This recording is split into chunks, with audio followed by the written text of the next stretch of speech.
Good morning, Peter. Good morning. Good morning, my fellow New Yorkers. A vote for me will put a chicken in every pot. How about how about the fact that the Daily News is not endorsing Bill de Blasio? You know, I feel like I'm redeemed. I really am, because there is no newspaper on the face of the earth that's more miserable, more in lockstep with the Democrats, more in lockstep with the establishment and all of that.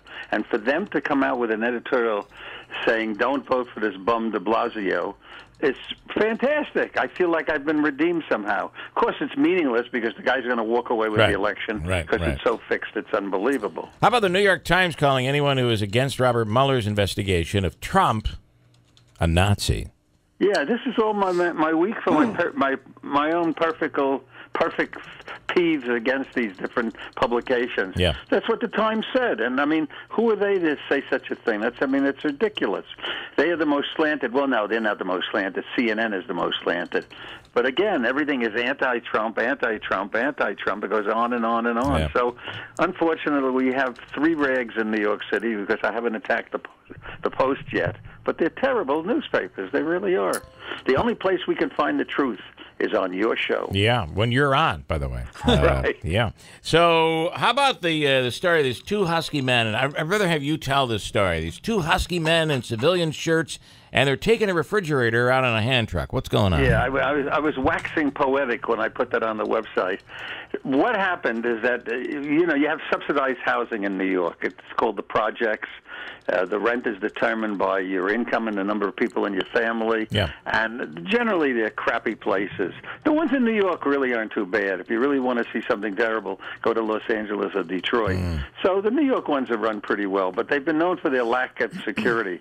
So somebody at the Housing Authority dreamt up this idea. Could we just go over to one of the projects and take the refrigerators out of people's apartments? Would anybody even question us as to what they're doing?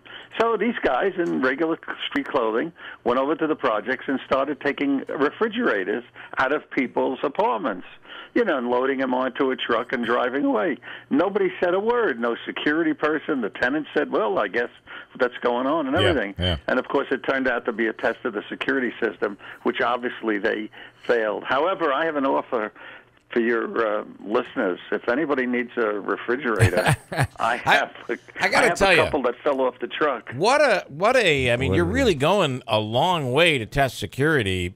I mean, you got to lift those, you got to pull them out of there, you got to load them onto a truck. I mean, that's quite the experiment. This is New York City. What do you think this is, upstate New York? I guess I'd have done it without hurting my back.